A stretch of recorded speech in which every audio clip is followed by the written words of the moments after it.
Yo, selagi aspirasi kita diterima dengan baik. Puluhan massa dari Forum Pemuda Garuda Sumatera Selatan kembali mendatangi kantor Kejaksaan Tinggi Sumatera Selatan pada Jumat pagi.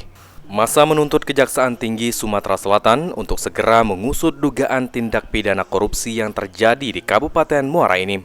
Koordinator aksi Iqbal Tawakal mengatakan aksi ini dilakukan terkait dugaan tindak pidana korupsi yang terjadi di Kabupaten Muara Enim. Salah satunya mengenai anggaran pembangunan kantor selama 3 tahun berturut-turut.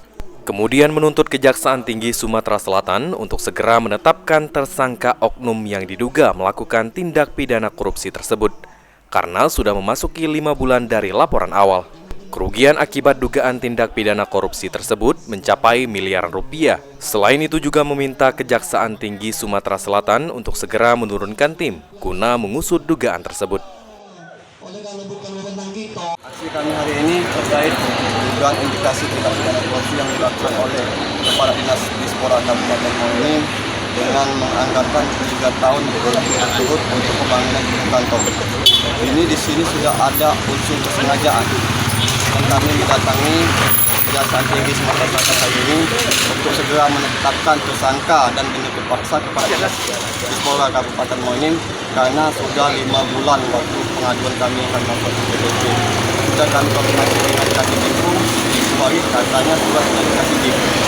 Makanya kami datang hari ini untuk segera meminta Bapak Kejaksaan Tinggi. Sementara itu, Jaksa Fungsional Bidang Intelijen Kejaksaan Tinggi Sumatera Selatan, Burnia, mengatakan, berdasarkan pesan dari Kejaksaan Tinggi Sumatera Selatan, semua laporan pasti akan ditindaklanjuti dan nanti akan diinformasikan lebih lanjut.